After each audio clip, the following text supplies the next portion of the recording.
अब गुनाह करने के बाद हम कहें कि मैं आशिक रसूल, तो आप आशिक रसूल नहीं हो सकते, माजरत के साथ आप मुहिब्बे रसूल हो सकते हैं।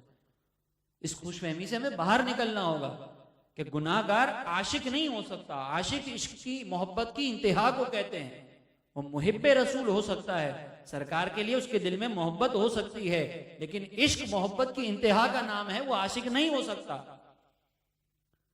और फिर जो आशिकों के लिए फजाइल बयान किए गए वो अपने लिए समझना कि मैं चाहे कुछ भी करता रहूं, सारा साल मैंने दुकान पे बैठ के झूठ बोल के कमाया और फिर मैं जाके हज कर लूं, मैं बड़ा आशिक रसूल क्योंकि मैं मदीने हर साल जाता हूं। ये खुशफहमी से बाहर निकलना होगा, क्योंकि शरीयत ने इस मयार को रद्द किया है। ये सोचो फिक्र हमारी है, शरीयत की नहीं है। शरीयत ने हमें ये सोचो फिक्र दी है कि जब तुम हलाल भी कमा रहे हो ना, तो इस बात की फिक्र में रहो कि मुझे इस हलाल का भी हिसाब देना। सरकार अलैहिस्सलाम ने क्या हमें ये फिक्र नहीं दी? सरकार ने क्या ये सोच नहीं दी कि सरकार अलैहिस्सलाम ने फरमाया कि मैदान माशर में अल्लाह तबारक व तआला अपने सामने से उस वक्त तक किसी को हटने नहीं देगा जब तक कि वो 4 सवालात के जवाबात ना दे दे। पहला ये कि माल कहां से कमाया, दूसरा ये कि खर्च कहां पर किया था, तीसरा ये कि अपनी जवानी कहां गुजारी, और चौथा ये कि अपने इल्म पर कितना अमल किया। हर एक के लिए सरकार ने इस अमल के इसमें नसीहतें बयान की। मैं इधर बैठ के भड़के मार रहा हूं तो मुझे भी इस पर गौर करना चाहिए कि मैं इधर तो बड़ी बड़ी बातें कर रहा हूं कि भाई शरीयत के मयार पर अमल करो, और खुद में जाकर अगर उल्टी सीधी हरकतें करना शुरू हो जाऊं तो मुझसे भी तो सवाल होगा ना।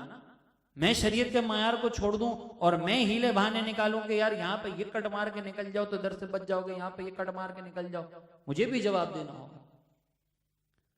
मौलवियों के बारे में ये मशहूर होता है ना कि ये हीले निकाल के निकल जाते हैं। अगर गलत हीला कर रहे हैं नफ्स पर अमल करते हुए तो मौलवियों से भी सवाल होगा कि इल्म पर कितना अमल किया था।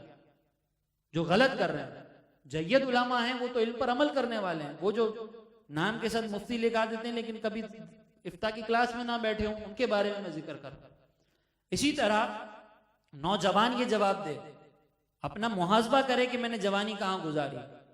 कॉलेज के बाहर खड़ा था दीदार के इंतजार में, क्या ये जवाब देंगे हम? मैं रोजाना 1 बजे बाइक पे किक मारता था और जाके कॉलेज के बाहर खड़ा हो जाता था कि अभी जो है वो दीदार से अपनी आंखों को जो है ना वो मुनव्वर कर दूं, यार के दीदार से। क्या ये जवाब दिया जाएगा? कैसे देंगे हम ये जवाब?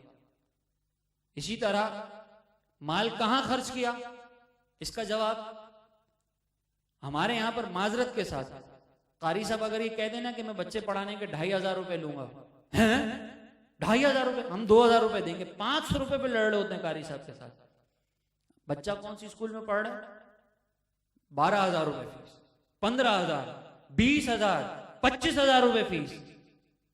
कारी साहब को 500 रुपए पे अब लड़ाई कर रहे हैं दीन के नाम पर खर्च करते हुए, वहां पे 25,000 रुपए देने के बाद लड़ाई नहीं की जा रही। ये कौन सा मायार? माल कहां खर्च किया? मैं गया था इधर सदर, वहां से मैं 1.5 लाख का मोबाइल लेकर आया, ये जवाब देंगे हम? और मस्जिद में जब चंदे का ऐलान हुआ तो देखकर मैंने जेब में हाथ डाला, गलती से 5,000 की नोट मिली तो उसको अंदर दफा किया और जेब में से 500 की नोट निकाल के मैंने मस्जिद में चंदा दे दिया, और मैं नारे तकबीर लगा के उठा के आता मैंने चंदा दिए। ये जवाब देंगे कि एक तरफ सदर में 1.5 लाख का मोबाइल लेकर आ रहा हूं और यहाँ पे 500 रुपए देते हुए मुझे मौत पड़ रही। मांगना पड़ता है कि खुदा के वास्ते कुछ पैसा दे दो दीन के लिए, जेब से पैसे नहीं निकलते, और यूं जाके 10-10 हजार रुपए बीवियों को भी शॉपिंग करवा रहे हैं, बच्चों को भी शॉपिंग करवा रहे हैं। वो खिलौने जो 10 दिन पहले बच्चे ने तोड़ दिए वो वापस ला उसको दे रहे कि मेरा बेटा है। गलत नहीं है, गुनाह नहीं होता हर सूरत के अंदर, लेकिन दीन पे भी तो खर्च करें ना।